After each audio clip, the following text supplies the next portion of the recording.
day. My name is Rafi Sela. I am the founder and CEO of AR Challenges Eco in Israel.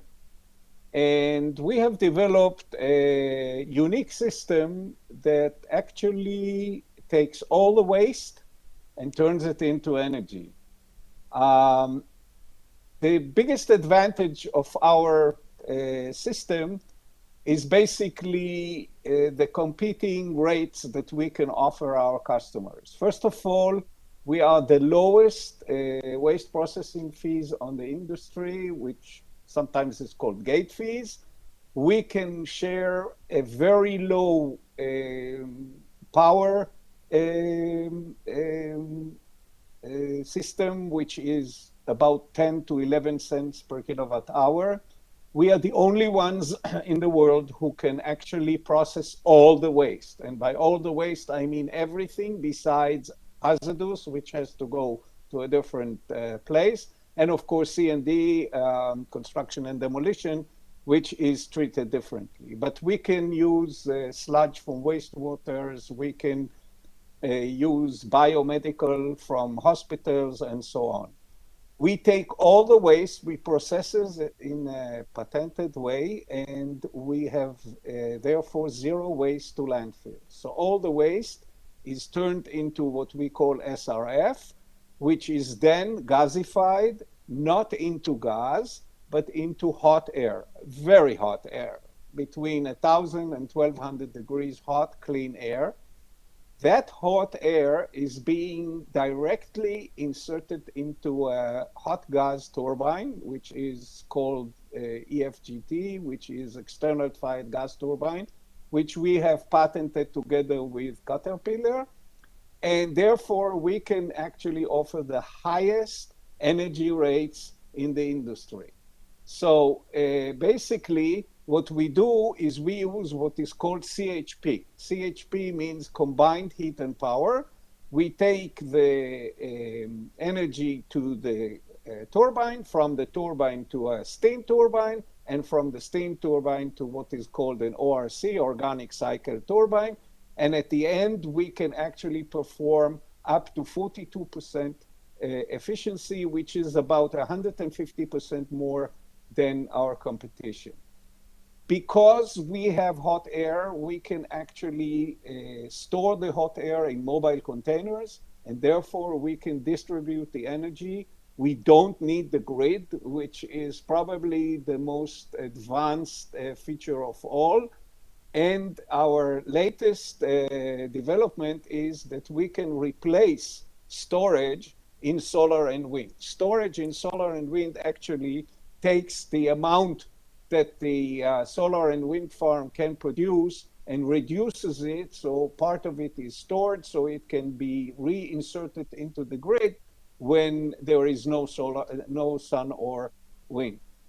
What we do is we actually deliver the full power of the sun and the wind, and when it diminishes, then we actually pump in the waste to energy system, which then is controlled by the grid and can supply anything from 0 to maximum 24/7.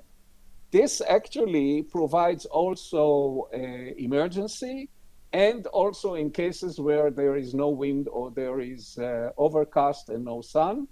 And of course, because we can do all of this, we are microgrid efficient, and we can supply all our power through the microgrid. So replacing storage.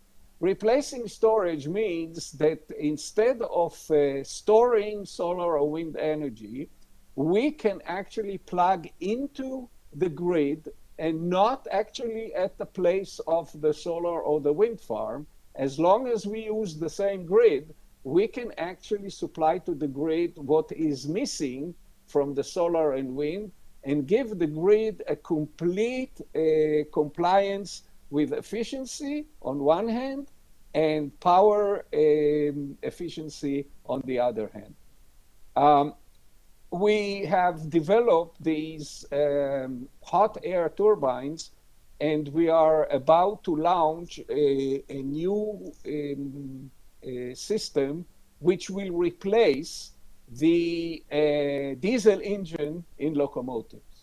This is a big issue because instead of building electrical infrastructure, which is very costly and needs a lot of electricity, we actually throw out the diesel engine from the regular locomotive. We replace it with an EFGT, an external fired gas turbine, with our hot air mobile containers.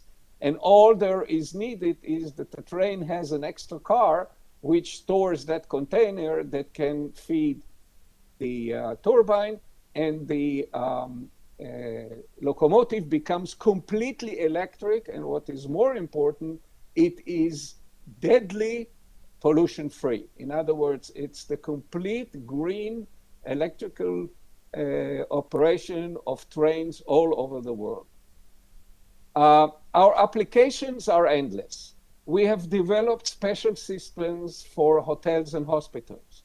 In other words, what we do, we take the heat from the turbine, we supply the electricity to lights and electrical motors. The rest is being used with absorption heating for air conditioning, hot water and steam, all from residual heat. And we can actually save those organizations up to 50% of their cost of operation in energy consumption. We also do it for industry, food industry, plastics, any other industry that has either big heat or big refrigerator, like ice cream or milk or whatever. We can actually supply them electricity, and the cooling or heating is supplied with absorption systems that are much more efficient and cheaper, and actually give the same results. Communities can now not be connected to a grid. This is also good for remote villages. We can actually bring the containers to the community and start operation with our turbines at the community level, because the turbine itself is stackless, it doesn't have a smokestack, and it doesn't pollute anything into the environment. It's completely clean. The same issue is, of course, true for airports and seaports and all other organizations that want to use electricity for others than light and electrical engines. And therefore, we can really save them quite a bit of expenses in energy cost. The next advantage, of course, is that they can be completely grid-free. They can produce their own energy and not even connected to the utility grid, which makes them much more efficient and durable. We also have developed, together with an American company, a system in which we take woody waste, which is quite a bit in many cases in urban areas, agriculture areas, and even in industry, and we turn those woody waste into black pellets. The black pellets are actually replacing coal in completely pollution-free system, which actually gives all the power producers that are still using coal the ability to turn from coal to black pellets without actually changing their operational mode. This is a big advantage. We are currently working on R&D to also turn municipal solid waste into black pellets. And once we hope that we will be able to do that, then we actually have a solution for all the coal-fired power plants which don't need to be closed or changed into natural gas because of the ability to work with black pellets. Who we are a company that has been in business for many years. We started in the security business and turned into the climate impact about 5 to 6 years ago. And since then, we have developed a system that was just introduced.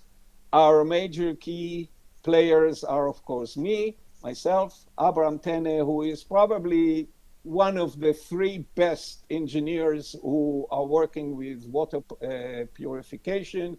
He's an expert on water systems and water desalination, and also designed and built the largest water desalination plant in Israel.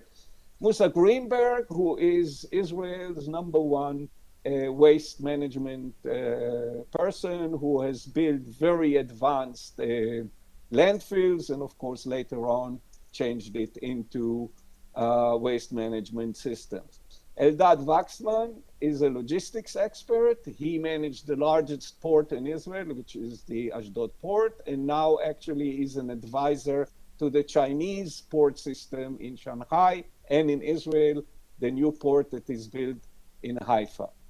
We are also already in business. We are building our first pilot in Saharanpur in India, and the first hospital pilot at the BHU hospital in Varanasi, India, and we hope to build many more.